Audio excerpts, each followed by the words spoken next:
The Ethics and Anti-Corruption Commission CEO Twalib Mbarak has called for the strengthening of independent institutions that are constitutionally recognized if the war against graft is to be won. Speaking at the Ethics and Anti-Corruption Commission and the United Nations Office on Drugs and Crime workshop in Mombasa County, the anti-graft boss further states that access to public institutions and documents should be prioritized to enhance accountability on both the private and public sectors to boost fight against corruption in the country. Let's now link up with our reporter Abdulaziz Hashim, who is attending the workshop that is set to conclude this Friday. Over to you.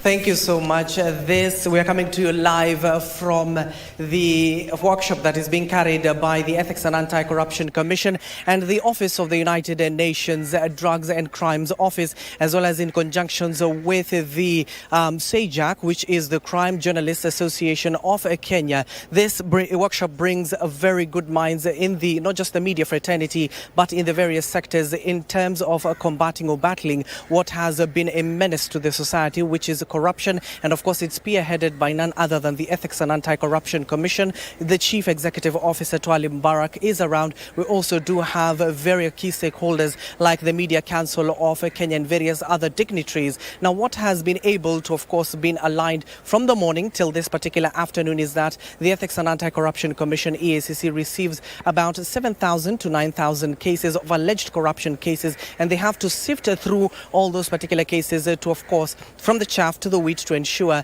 that those particular cases are of legit concern to the members of the public. The Commission between 2018 and 2023 has also been able to recover assets worth over 20 billion. But let's get to hear from the CEO himself, Twalib Mbarak, who will be joining us this particular afternoon. Mr. Twalib, if you could just kindly stand here, and thank you for making time for KBC Channel 1. First of all, where are we in the fight against corruption?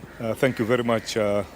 The fight against corruption, I know Kenyans are after very, very quick results, just like the way people make instant coffee.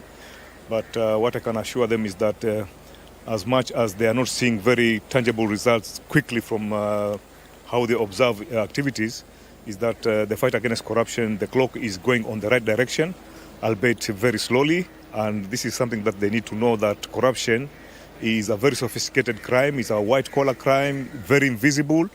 And when it comes to investigation and going through the prosecution aspect of it until a case is concluded, it really takes a long time. And there are quite a number of challenges when it comes to institutional capacity, both at investigative, reporting, handling the matters, taking the files to the ODPP, up to the judiciary level, and all these institutions have got capacity problems, and that's why sometimes we find that corruption cases take too long, to the frustration of the public. Mm-hmm.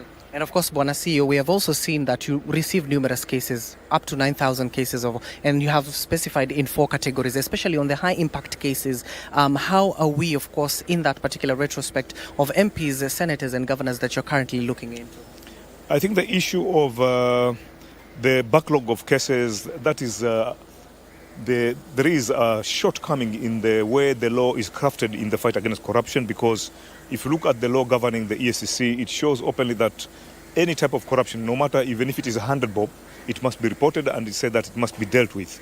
So based on the capacity and the budget that we get, we have decided to realign our strategy in the 4 main aspects. That is the issue of high-impact cases, asset recovery, and then we look at the prevention aspect of it, and finally the partnership with other organizations. And that is why today here we are with the Media Council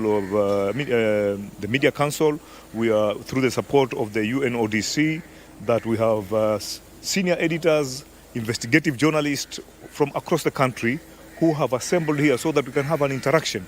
Because we have insisted that corruption cannot just be fought using one agency. We are the leading agency, but we need support from other agencies. And out of that, we cannot ignore the media. The media is very, very critical. And when I was opening the workshop, I said openly that apart from the opposition, from the political angle, one key component that can do checks and balances to the government and other institution is the media. So if we have that kind of partnership between the law enforcement agencies and the anti-corruption body with the media, I think it will add synergy. That synergy will add impetus in the fight against corruption. Thank you so much, CEO.